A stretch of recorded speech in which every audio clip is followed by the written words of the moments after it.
В онлайн-кинотеатре «Ока» появилась коллекция якутского кино. Почему «Ока» поддерживает региональные кинокомпании, узнаем у директора по контенту Макара Кожухова.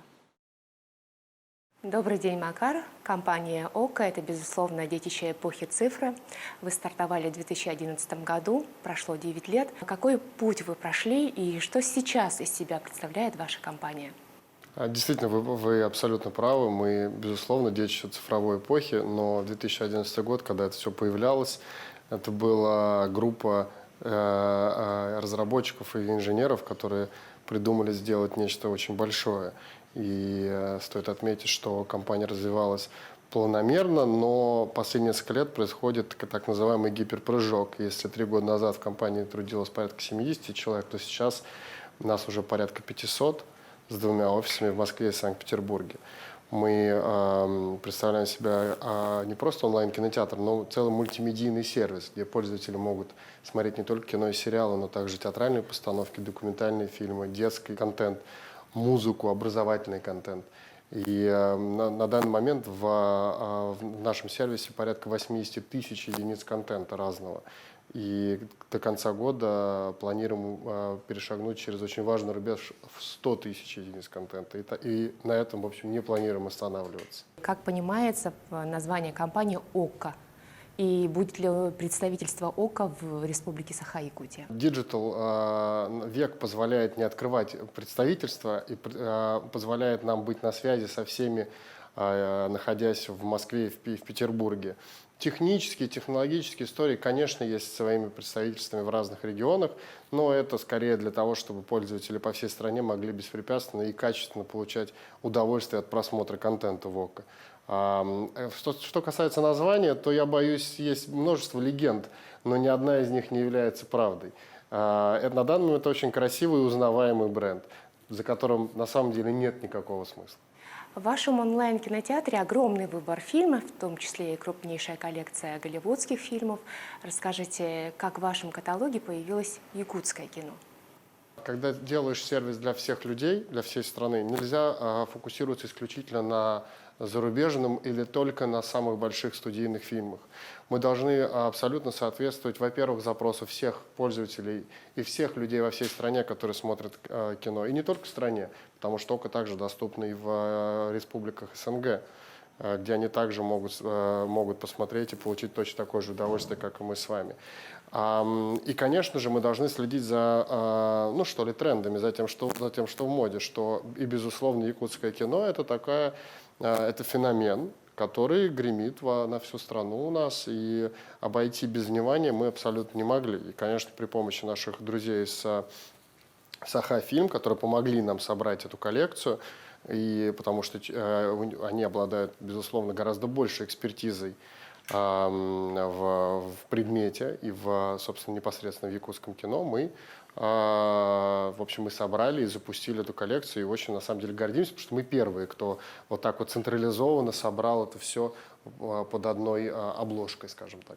Поговорим подробнее о феномене якутского кинематографа. Чем, на ваш взгляд, якутские фильмы привлекают зрителей? Знаете, когда ребенок очень маленький, он не боится совершать ошибок. И в этом он очень искренен. Вот мне кажется, что то, что происходит с якутским кинематографом сейчас, это абсолютная смелая искренность, с героями фильмов, которых мы можем себя ассоциировать. И это самое важное, когда зритель, он смотрит кино только то, в котором он видит себя, или знакомые для себя ситуации, или знакомых для себя героев. Собственно, искренность и смелость в сюжетах. Вот что, мне кажется, залог успеха. А какие фильмы можно найти в ОКО? Ну, на данный момент, да, мы пополнили свою коллекцию, в общем, библиотечным контентом на любой вкус. Мы обсуждаем, безусловно, некоторые новинки, которые у всех на слуху сейчас. Но на данный момент это скорее такая подборка лучшего за последние несколько лет. Нам показалось, что важно стартовать было не с одним фильмом и не с двумя, а с набором, чтобы люди могли ознакомиться глубоко и стать, в общем, знатоками в предмете. В каких регионах, кроме Якутии, еще так же сильно и интенсивно развивается киноиндустрия? Наверное, так сильно не развивается нигде. Безусловно, существуют и различные компании в разных регионах. Есть и Тува-фильм, есть и Чечен-фильм, есть ну, практически на самом деле в каждом регионе есть кинопроизводство. Но вот такое массовое и в то же самое время при этом и коммерческое есть, я боюсь, что только в Якутии на данный момент. И похвастаться такими результатами, кроме Республики Саха, едва ли кто-то может. И последний вопрос о киноновинках. Они появляются в ОКО сразу после проката на больших экранах. Когда в вашем сервисе появятся якутские кинокартины «Пугало» и «Тыгандархан»? Ну, мы по «Пугалу» мы обсуждаем. Сейчас невероятный ажиотаж по поводу «Пугала». Это практически как ажиотаж сродни с голливудскими блокбастерами и новинками. Все стоят в очереди, мы в том числе мы обсуждаем, конечно же. Я сам был тоже на Кинотавре и смотрел всю программу. Совершенно точно было понятно, что этот фильм не пройдет незамеченным. Фантастическая и, как я говорил, искренняя работа главной актрисы, которая получила главный приз и еще исполнила песню на закрытии. Это было очень трогательно. И вот та самая искренность, о которой я говорил.